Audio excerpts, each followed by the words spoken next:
yang bisa kita dapatkan dari grafik ini. Ya. Nah, garis horizontal yang mana? Yang mendatar ini ya. Ini menunjukkan apa?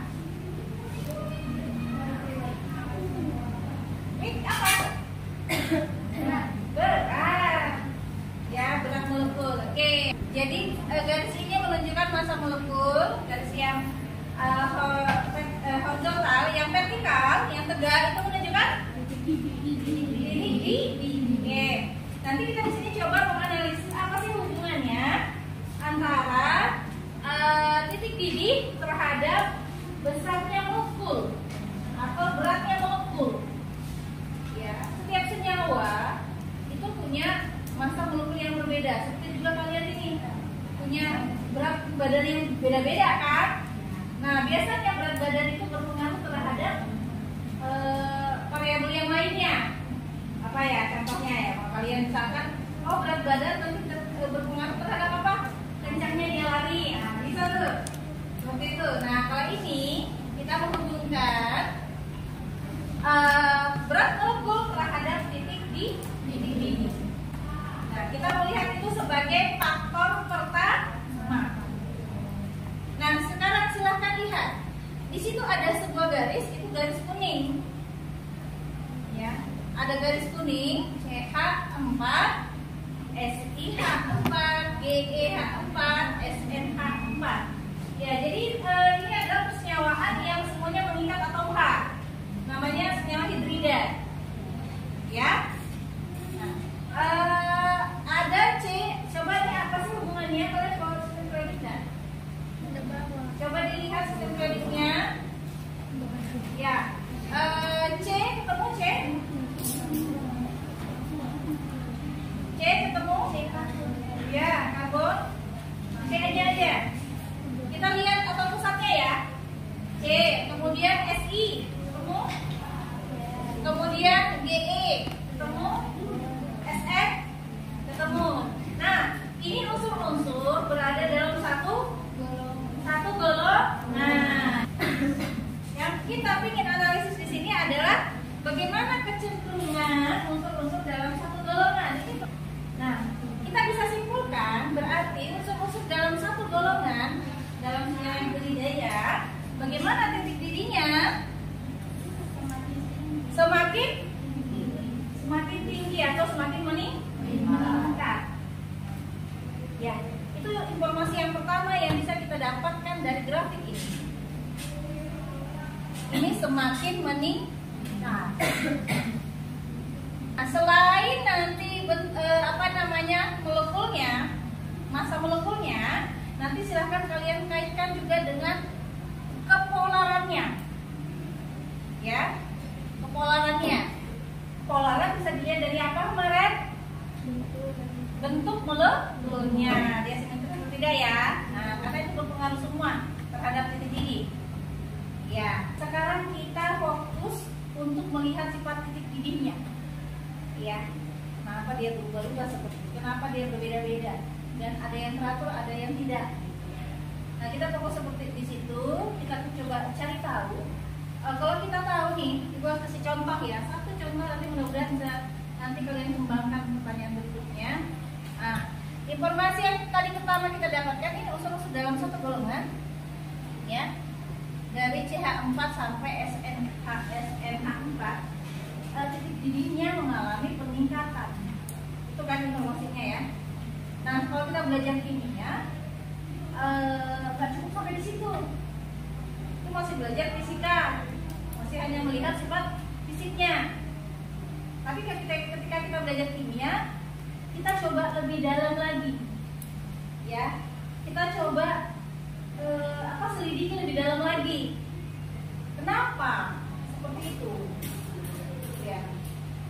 Kenapa? Kita coba gali rasa ingin tahu kita. Kalau biasanya kita ingin gali rasa ingin tahu kita harus bertanya. Maka cobalah buat kalimat pertanyaan dari informasi yang ada di grafik tadi. Ya, maka ibu coba membuat pertanyaan, apakah yang menyebabkan titik didih senyawa-senyawa yang senyawa-senyawa hidrida dalam satu golongan itu mengalami kenaikan. Nah, itu pertanyaan pertama. Apa yang menyebabkannya? Ya, langsung dijawab aja kali ya. Silahkan kalau ada yang bisa menjawab pertanyaan dari Ibu. Jawabannya ada di tabel ini. Kenapa dia meningkat? Apa yang faktor yang menyebabkan dia meningkat? Ada di dalam tabel ini jawabannya. Ada yang mau mencoba jawab ya? Karena masanya semakin tinggi. Iya, karena masanya semakin meningkat. Tuh, kita tahu penyebabnya. Ya, oh masanya semakin meningkat. Ya, coba lihat. Lihat meningkatnya dari mana sih? Dari sini ya. Ini meningkatnya semakin ke kanan berarti masa molekulnya semakin besar. Semakin ke atas berarti titik didihnya semakin tinggi. Itu cara baca grafik. Nah, dari grafik ini banyak informasi yang kita dapatkan. Kemudian kita coba gali lebih dalam dengan pertanyaan dan jawabannya kita bisa dapatkan juga dari grafik ini. Ya, itu namanya kita menganalisis sebuah grafik. Ya, itu yang tujuan pembelajaran kita hari ini ya. Biar kita nanti dapat informasi-informasi pelajaran-pelajaran yang banyak dari grafik ini. Oke.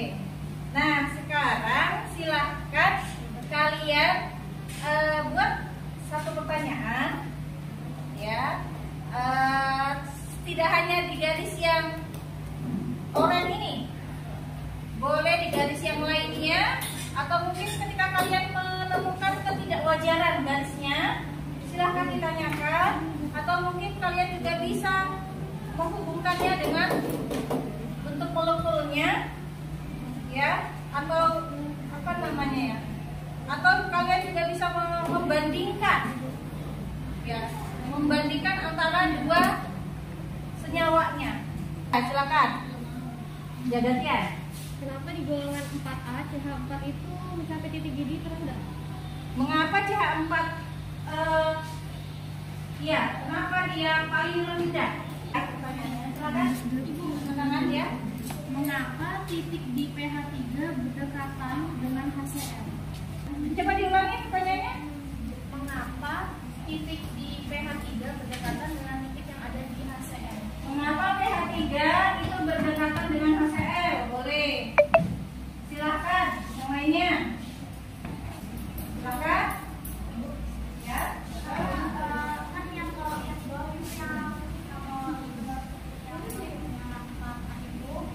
itu kan dia dari CH4 nya dia turun, terus yang sampai atau SNH nya dia SNH4 nya dia naik, tapi pas yang di atas ini itu yang kayak H2O itu dia naik, terus yang dia naiknya tinggi, terus yang di H2T nya dia turun, padahal H2O itu yang O2 nya massa atomnya lebih kecil daripada T. Oke. Ya. Ya, bagus pertanyaannya. Itu pertanyaan kritis ya. Ya. Coba sudah teman-teman udah memberi contoh membandingkan dua titik. Sekarang silakan kalian yang lain temukan titik-titik yang lainnya.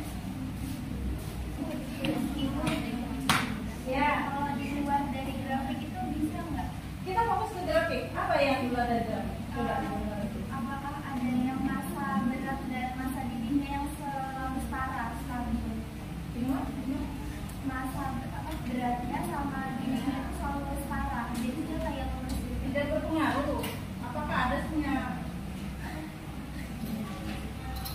Itu kan grafiknya naik turun. Kalau naik ya, apakah mungkin gitu ya? Apakah mungkin untuk dalam satu golongan mungkin ya itu punya titik didih yang sama, gitu ya kalian? Apakah memungkinkan unsur-unsur dalam satu golongan itu memiliki titik didih yang sama? Ya boleh, silakan ditulis. Terus dulu ya masing-masing kanunya ya pertanyaannya. Satu lagi, ya silakan. Mengapa titik didih NH3 lebih dari CH4? Mengapa titik didih NH3 daripada CH4? Ya, mengapa titik didih NH3 ya lebih tinggi daripada CH4. Boleh. Ya, padahal dia siapa yang ini? Siapa yang lebih ke kanan? Lebih tinggi mana ini? CH. Ya. Ya, jadi nanti mungkin aja nanti ada faktor-faktor penunjuknya. Ya, 6 sudah ya. Sekarang ibu hitung. Tadi 1, kita kan 1, 2, 3, 4, 5, 6. Ya. Oke, sekarang ibu bagi kelompok. Oke, nanti setelah istirahat langsung dalam kelompoknya silakan bapak dapat satu pertanyaan. Silakan nanti ditambahi pertanyaannya. Kamu diskusi sama kelompokmu langsung nanti kalau dapat tuliskan di sini.